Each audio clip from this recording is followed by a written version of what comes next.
Hey guys, Fun Bun's here with some more review. We've done a lot of practicing, but sometimes we need to go back to the basics a bit. That's why you're here, right? Let's talk about themes and main ideas.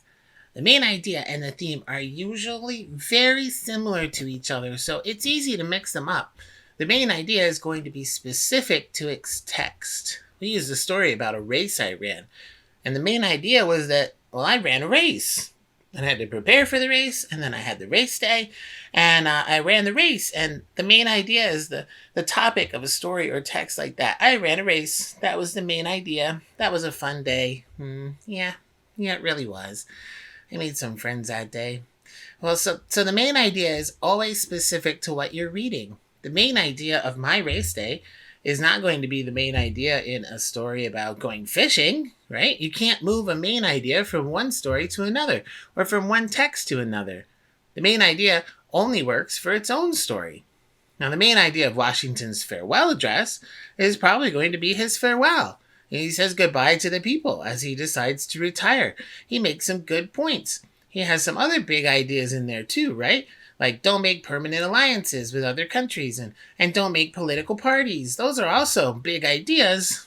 And it's okay to have a few big ideas because if you're writing a speech that's 60 pages long, you don't want to talk about the same exact thing for like 50 minutes or 3 hours, or I don't know how long it takes to read that much out loud, but you don't want to do that. It'll be very boring, right? So it's okay to have multiple big points and big ideas in your story, but you know, that's different than having multiple themes too. So you have multiple main ideas, that's okay. If your story is long, it's going to have more and more and more main points and main ideas, usually with one big one at the top. Washington said bye-bye, and also he wanted to tell us don't make permanent alliances with other countries, don't make political parties.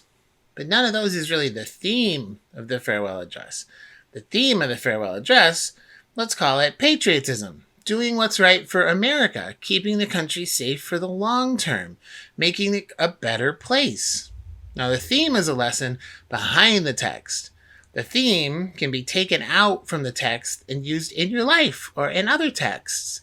You can't walk into the lunchroom and have the main idea of the farewell address help you because Washington retired a long time ago, and then he died after that, and he's not around to retire again anymore, right? So you can't walk into the lunchroom with the lunchroom. The lunchroom? What's a lunchroom? Yeah, Fun Buns. Sometimes we get a little.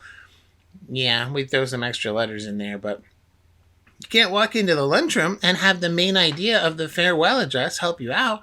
But you can walk into the lunchroom and remember that we have a responsibility to each other to make this a great place and treat each other with respect. Because that's what we do in a great country. That's patriotism, right?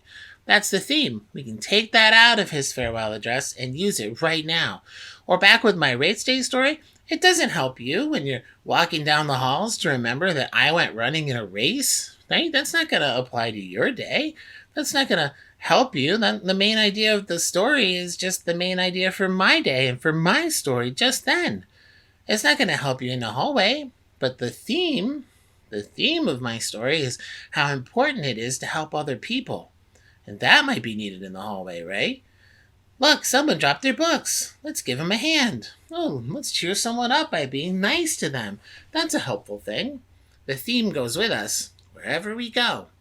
I hope that helps you understand a bit better. That's a key difference between main ideas and themes. So thanks for taking the time out to review with me. That's all I got for now. This is Fun Bun, over and out.